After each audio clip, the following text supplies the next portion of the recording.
July 21వ తేదీ ఆదివారం గురు పౌర్ణమి. ఎంతో విశేషమైన రోజు. గురు పౌర్ణమిని వ్యాస పౌర్ణమి అని కూడా పిలుస్తారు. ఈరోజు ఈ ఆకు తింటే చాలు, ఒక నిమిషంలో మీ దరిద్రం తొలగి కనక వర్షం కురుస్తుంది, సకల శుభాలు కలుగుతాయి. గురు పౌర్ణమిని హిందువులు ఎంతో ఘనంగా జరుపుకుంటారు. మన హిందూ మత గ్రంథాల ప్రకారం ఆషాఢశుద్ధ పౌర్ణమిని గురు పౌర్ణమి లేదా వ్యాస పౌర్ణమి అని పిలుస్తారు.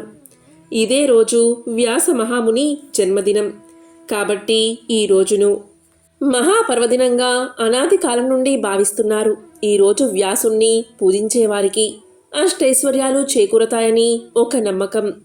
గురువును బ్రహ్మ విష్ణు మహేశ్వర స్వరూపంగా అంటే త్రిమూర్తుల స్వరూపంగా పూజించే సంస్కృతి మనది. గురువులో గురు అంటే అంధకారం, చీకటి అని అర్థం. రు అంటే తొలగించడం, నిర్మూలించడం అని అర్థం. అజ్ఞాన అంధకారాలను తొలగించే గురువు సాక్షాత్తు బ్రహ్మ అనడంలో ఎటువంటి సందేహమూ లేదు. ఆదియోగి ఆది గురువైన మహాశివుడు ఆషాఢ పౌర్ణమి రోజు సప్త ఋషులకు జ్ఞానబోధ చేశాడని శివపురాణం తెలియచేస్తుంది. మరి ఎంతో విశిష్టత కలిగి ఉన్న ఈ గురు పౌర్ణమి రోజున ఈ ఆకు తింటే ఒక నిమిషంలో మీ దరిద్రం తొలగి లక్ష్మీ కటాక్షం కలుగుతుందో ఇప్పుడు ఈ వీడియోలో తెలుసుకుందాం. ఆషాఢ పౌర్ణమి రోజుని దత్తాత్రేయుడు తన శిష్యులకు జ్ఞానబోధ చేసిన రోజుగా దత్త చరిత్ర తెలియచేస్తుంది. మన తెలుగు నెలల్లో ఆషాఢ మాసానికి ఒక ప్రత్యేక ప్రాధాన్యత ఉంది. పూర్వాషాఢ నక్షత్రంతో కూడిన పౌర్ణమి ఉన్న నెల ఈ ఆషాఢ మాసం. ఇది తెలుగు సంవత్సరంలో 4వ మాసం. దీన్నే శూన్యమాసము అని కూడా పిలుస్తారు. వర్ష ఋతువు కూడా ఈ మాసంలోనే ప్రారంభమవుతుంది.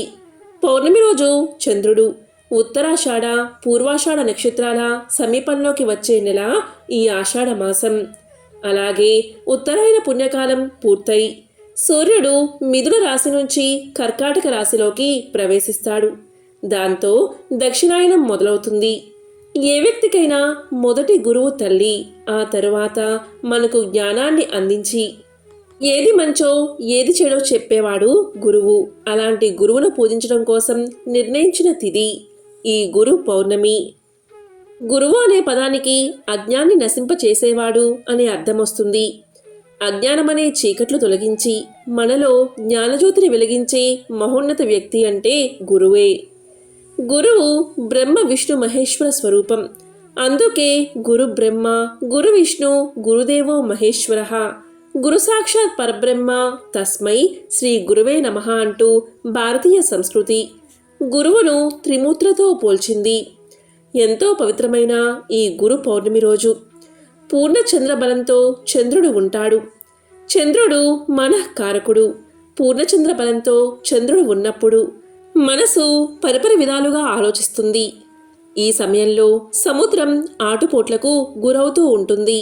అలాగే మన శరీరంలో ఉన్న నీటిపై కూడా ఈ ప్రభావం ఉంటుంది.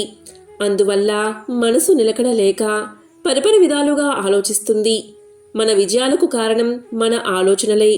ఇలా పౌర్ణమి రోజు అంటే ఆషాఢ పౌర్ణమి రోజు మనసు పరిపరి విధాలుగా పోకుండా నిలకడగా ఉండడం కోసం చిన్న పరిహారాన్ని పాటిస్తే విశేషమైన ఫలితం ఉంటుంది. ఈ పరిహారాన్ని రాహుకాలంలో ఆచరించాలి. ఈ పౌర్ణమి ఏ వారం రోజు వస్తుందో ఆ రోజు రాహుకాలంలో ఈ పరిహారాన్ని పాటిస్తే మన కారకుడైన చంద్రుణ్ణి అదుపులో పెట్టి చక్కని ఆలోచనలతో విజయాలు అందేలా చేసుకోవచ్చు. ఆషాఢ పౌర్ణమి రోజు మన కారకుడైన చంద్రుడు ధనస్సు రాశిలో మకర రాశిలో సంచరిస్తూ ఉంటాడు. పౌర్ణమి రోజున అంటే ఆషాఢ పౌర్ణమి రోజున మన మనసు పరిపరి విధాలుగా మారకుండా నిలకడగా ఉండడం కోసం ఈ ఒక్క ఆకును తింటే చాలు. మీ మనసు నిలకడ చెంది మీకు మీ జీవితాన్ని మార్చుకోవడానికి గొప్ప గొప్ప ఆలోచనలు వస్తాయి. అంతేకాదు మీరు వెంటనే చక్కని శుభవార్త వింటారు. ఈ ఆకును ఈ గురు పౌర్ణమి రోజున వచ్చే రాహుకాలంలో తినాలి. ఈసారి గురు పౌర్ణమి ఆదివారం రోజు వచ్చింది. జూలై 21వ తేదీ ఆదివారం. రాహుకాలం వచ్చేసి సాయంత్రం 5:06 నుంచి సాయంత్రం 6:43 వరకు ఉంది.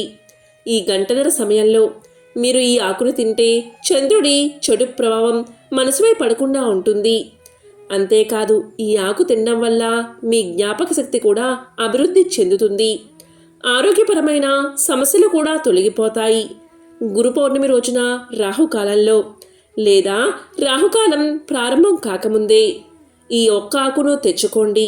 అదేంటి అంటే తమలపాకు. దానిపై ఒక చిన్న బెల్లం ముక్క పెట్టి ఆ ఆకును శివుడి పటం ముందు ఉంచండి. గురు పౌర్ణమి రోజున ఉదయాన్నే దీపారాధన చేస్తూ ఉంటారు కాబట్టి ఈ ఆకును బెల్లాన్ని శివుడి పటం ముందు ఉంచి పూజ చేసి రాహుకాలంలో ఈ ఆకును బెల్లాన్ని తినండి. ఇలా ఇవి కలిపి తినడం వల్ల శరీరం ఉత్తేజం చెందుతుంది. అంతేకాదు తమలపాకు తింటే ఆరోగ్య సమస్యలు కూడా పటాపంచలవుతాయి. జ్ఞాపక శక్తి వృద్ధి చెందుతుంది. గురు పౌర్ణమి రోజున ఈ తమలపాకు బెల్లంతో పాటు ఇంకొక పదార్థం కూడా తింటే చంద్రుడి చెడు ప్రభావం నుంచి బయటపడవచ్చు. ఆషాఢ పౌర్ణమి జూలై 21 ఆదివారం రోజు కాబట్టి ఆదివారం ఉదయం 3 స్పూన్ల శనగలు, 3 స్పూన్ల నల్ల నువ్వులు ఈ రెండూ కలిపి నీటిలో నానబెట్టండి. ఇక ఈరోజు సాయంత్రం రాహుకాలంలో అంటే ఆదివారం రాహుకాలం గంటన్నర సమయం ఉంది. ఈ గంటన్నర సమయంలో నానబెట్టిన శనగలు, నల్ల నువ్వులపైన 4 లేదా 5 చుక్కల తేనె కలుపుకుని తినండి. ఈ విధంగా ఎవరైతే ఆషాఢ పౌర్ణమి రోజు రాహుకాలంలో తింటారో అలాంటి వారి మనసు సక్రమంగా పనిచేస్తుంది. మంచి ఆలోచనలు వస్తాయి. అద్భుత నిర్ణయాలు తీసుకోవడానికి ఇది ఎంతగానో సహకరిస్తుంది. మీ ఆలోచనలే మీ విజయానికి కారణం. ఆషాఢ పౌర్ణమి రోజు ఇలా తింటే ఎంతో అదృష్టంగా భావిస్తారు. జూలై 21వ తేదీ ఆదివారం రాహుకాలం వచ్చేసి సాయంత్రం 5 గంటల 6 నిమిషాల నుంచి 6 గంటల 43 నిమిషాల వరకు ఉంది. ఈ గంటల సమయంలో నానబెట్టిన శనగలు, నల్ల నువ్వులు 4 లేదా 5 చుక్కలు తేనె కలిపి తింటే ఎంతో మంచిది. ఇలా చేస్తే మనసుకు శక్తిని ఇచ్చి మంచి ఆలోచనలు వస్తాయి. ఆషాఢ పౌర్ణమి రోజు ప్రతి సంవత్సరం ఈ పరిహారాన్ని తప్పకుండా పాటించండి. అలాగే ఈరోజు రాత్రి అంటే రాత్రి సమయంలో పౌర్ణమి గడియల్లో 1 గ్లాసు పాలు తీసుకోండి. అందులో బెల్లం వేయండి. అలాగే 5 లేదా 6 యాలకులు దంచి అందులో వేయండి. ఆ గ్లాసు లేదా గిన్నెను చంద్రకిరణాలు పడే చోట ఉంచండి. అప్పుడు ఓం క్లీం లం శ్రీ సాయి సుఖప్రదాయినే నమః, ఓం క్లీం లం శ్రీ సాయి సుఖప్రదాయినే నమః అనే మంత్రాన్ని జపించి ఆ తర్వాత ఆ గ్లాసులోని లేదా గిన్నెలో ఉన్న పాలను తాగండి. ఇలా ఎవరైతే చేస్తారో వారికి అద్భుతమైన శక్తి వస్తుంది. వారి శరీరంలో నూతన ఉత్తేజం కలుగుతుంది. అనారోగ్య సమస్యలు తగ్గిపోతాయి.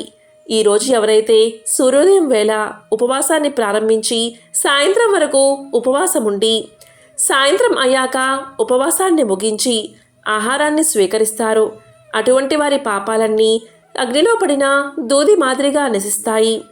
కోటి జన్మల పుణ్యం కలుగుతుంది.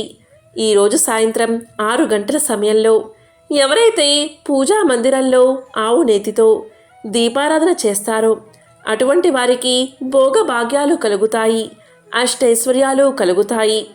ఇక ఈరోజు సాయిబాబా గుడిలో అభిషేకం జరుగుతూ ఉంటే ఒక్కసారి చూసినా చాలు మీకున్న బాధలు తొలగిపోతాయి.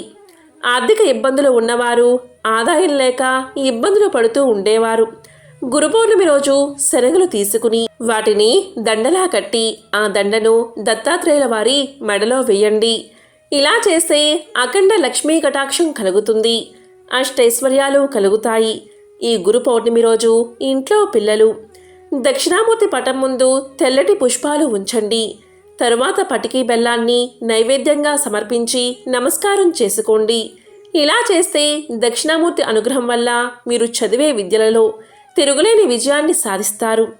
ఈ ఆషాఢ పౌర్ణమి రోజు పెళ్లి కాక ఆటంకాలు ఎదురవుతూ ఉన్నా పెళ్లి కావడం లేదు అని బాధపడేవారు, సంబంధాలు చేతి వరకు వచ్చి జారిపోతూ ఉంటే ఈరోజు బియ్యం పిండిలో కొద్దిగా నీరు కలిపి ఒక కోకిల వచ్చేలా చేసి ఇంట్లో లక్ష్మీదేవి ఫోటో ముందు పటికీ బెల్లం నైవేద్యంగా పెట్టి ఆ కోకిలకు నమస్కారం చేస్తే అమ్మవారి అనుగ్రహం వల్ల త్వరలో అన్ని ఆటంకాలు తొలగి వివాహం జరుగుతుంది. దీన్నే కోకిల వ్రతము అని పిలుస్తారు. ఈ ఆషాఢ పౌర్ణమి రోజు శివుడు ధ్యానంలోకి వెళ్ళిపోతాడు. శివుడు ధ్యానంలో ఉన్నటువంటి ఫోటోనో లేదా చిన్న విగ్రహాన్నో మీ పూజా మందిరంలో ఉంచి తెల్లని పుష్పాలతో పూజించండి. ఇలా చేస్తే చాలు ఆ మహాశివుడి సంపూర్ణ అనుగ్రహం మీకు లభిస్తుంది. అంతేకాదు ఈరోజు అంటే గురు పౌర్ణమి రోజు తప్పకుండా ఈ పనులను ఆచరించాలి. ఈ ఆషాఢ పౌర్ణమి రోజు కొన్ని పనులు చేస్తే సంపదలకు దేవత అయిన లక్ష్మీదేవి సులభంగా ప్రసన్నం అవుతుంది. దీనికోసం ఒక కుండలో మంచినీటిని తీసుకుని రావి చెట్టు వద్దకు వెళ్ళి ఆ నీటిని పొయ్యండి. ఇలా చేస్తే చాలు లక్ష్మీ అనుగ్రహం కలుగుతుంది. ఈ ఆషాఢ పౌర్ణమి రోజు సాయంత్ర వేళలో భార్యాభర్తలు కలిసి చంద్రుణ్ణి దర్శించుకుని ఆ చంద్రుణ్ణి పూజించండి. ఇలా చేస్తే దాంపత్య జీవితంలో ఆటంకాలు తొలగిపోతాయి. ఇక ఆషాఢ పౌర్ణమి సాయంత్ర సమయంలో తులసి మొక్క ముందు స్వచ్ఛమైన ఆవునేతితో దీపాన్ని వెలిగిస్తే అదృష్టం కలుగుతుంది. ఇక ఈ ఆషాఢ పౌర్ణమి రోజు ఈ పనులను అస్సలు చేయకండి. చేస్తే దరిద్రం కలుగుతుంది. అవి ఏంటి అంటే ఆషాఢ పౌర్ణమి రోజు దానం చేయడం ఎంతో శ్రేయస్కరం. అయితే ఈరోజు ఇంటికి వచ్చిన బిచ్చగాళ్లను ఖాళీ చేతులతో అస్సలు పంపించకండి. హిందూ మతంలో దాతృత్వానికి ప్రత్యేక ప్రాముఖ్యత ఉంది. దీన్ని గ్రంథాల్లో కూడా ప్రస్తావించారు. ఈ రోజుల్లో పేదలకు లేదా అవసరం ఉన్నవారికి వస్తువులు దానం చేస్తే చాలు మీకు రెట్టింపు పుణ్యం కలుగుతుంది. ఈరోజు ఇంటికి వచ్చే వ్యక్తికి ఏదైనా చిన్నదైనా దానం చేయండి. ఈ ఆషాఢ పౌర్ణమి రోజున వృద్ధులను లేదా స్త్రీలను పొరపాటున కూడా అవమానించకండి. వాస్తవానికి గురు పౌర్ణమి పెద్దలను గౌరవించాలని మీకు బోధిస్తుంది. ఈరోజు పెద్దలను అవమానించే వైఖరి మీకు ఉంటే సాధారణ జీవితంలో ఈ చర్యలు హానికరాన్ని కలిగిస్తాయి. కాబట్టి ఎంతో పవిత్రమైన ఈ గురు పౌర్ణమి రోజు ఇటువంటి విధి విధానాలు పాటించి ఆ త్రిమూర్తుల అనుగ్రహాన్ని పొందండి. ఓం నమః శివాయ. ఓం నమో నారాయణాయ.